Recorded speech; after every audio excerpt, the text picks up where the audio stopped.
Ya iba a decir, ya leyeron el programa de gobierno de Luis Díaz. Iba a decir eso. Lo tenía así en mi cabeza. Hablemos de Luis Díaz y hablemos de la fenomenología.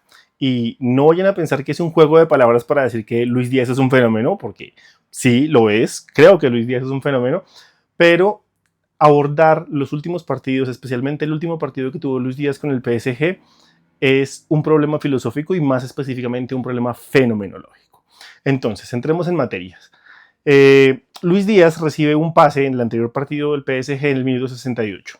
Un pase larguísimo que le envía Harry Kane. Llevaba todo el partido Luis Díaz, pues con dos hombres encima, Hakimi y Marquinhos, dos de los mejores defensas del mundo, específicamente para él ahí en ese partido. El estadio lo abucheaba cada vez que tocaba el balón. Yo creo que pues el París no olvidaba los dos goles que les había metido en la fase de grupos. El Bayern perdía 5-3. El ánimo parecía más de una eliminación. Yo estaba muy triste viendo el partido. Díaz recibe ese pase, engaña a Marquinhos y anota un gol que para mí es una monstruosidad de gol. Y ahí el árbitro pues levanta la bandera, la juez de línea, una juez española que me caía como una patada, pero pues va a respirar. Ya decía que había un aparente fuera de lugar. Los de París se veían como tranquilos, respiraban, pensaban que la cosa se había arreglado, pero interviene el VAR y lo valida por unos pocos milímetros. Se marca en ese momento el 5-4. ¿Y por qué hablo de fútbol si este precisamente es un canal de filosofía?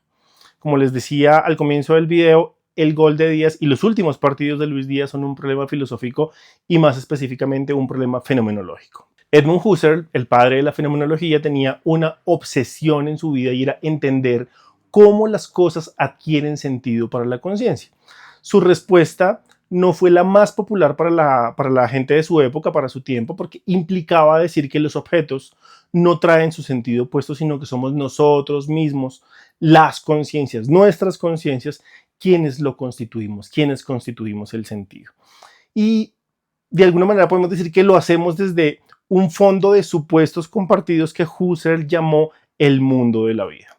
Ese horizonte invisible desde el cual toda experiencia cobra su significado.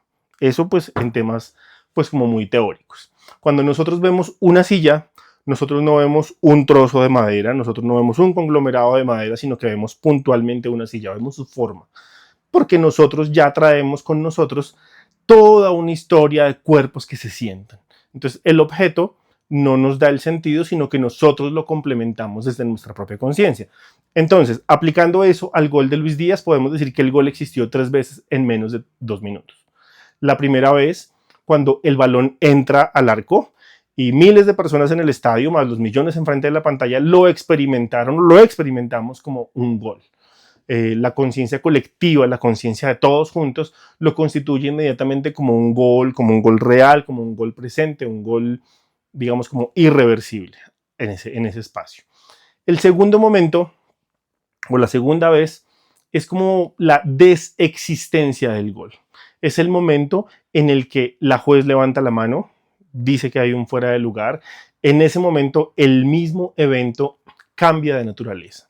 No es que el balón volviera atrás, no es que fuera otro balón, es el mismo balón, siguió existiendo, pero el sentido del evento se disuelve. El gol deja de ser gol. Para la conciencia de los que miraban en ese momento, se podría decir que el tiempo fue reescrito. Para el tercer momento, cuando el VAR lo valida, el gol vuelve a existir y esta vez pues de manera oficial, de manera certificada. Es el mismo balón, como les decía antes, el mismo movimiento y el mismo instante en el tiempo, pero en 3 versiones de realidad distinta. Husserl tiene un concepto para esto y es la constitución de sentido. Para él, la realidad no es un hecho bruto que la conciencia simplemente va registrando, sino que la realidad es lo que la conciencia en comunidad con otras conciencias constituye como real. Y durante ese partido vimos esa constitución en vivo y en directo, en tiempo real, en un estadio de fútbol. Un momento en donde pues podemos decir que el VAR no verificó un hecho, sino que reconstituyó una realidad dentro de esa conciencia colectiva. Pero eso no es todo con Luis Díaz. Hay muchísimo más que vale la pena pues analizar también desde la fenomenología. Durante todo el partido del PSG lo marcó en doble, como les decía al comienzo. Hakimi y Marquinhos, pues destinados específicamente a cerrarle todos los espacios. El estadio lo abucheaba, como les contaba antes. eran visitantes, su equipo iba perdiendo y pues la presión a él, a Luis Díaz, no le pesaba, no le pesó en ese momento. Eso tiene un nombre en fenomenología. En fenomenología se habla de la reducción fenomenológica, pero también se habla del horizonte. Entonces podemos hablar en este momento y en este escenario específico de la reducción del horizonte. Yo lo llamaría específicamente la reducción del horizonte amenazante. Husserl nos podría decir cómo el horizonte de expectativas que rodea a un sujeto puede volverse hostil, puede constituirse como un campo de imposibilidades. Dos defensas, un estadio en contra, un marcador adverso. Eso pues fenomenológicamente es un horizonte que te dice no puedes. Eso es, por así decirlo, como una estructura ontológica del fracaso y sin embargo Luis Díaz engancha a Marquinhos, pues uno de los mejores defensas del mundo, como si Marquinhos, como si él no estuviera ahí, como si Marquinhos no estuviera ahí, Luis Díaz no lo ignora, sino que lo usa la resistencia del horizonte como punto de apoyo para el movimiento.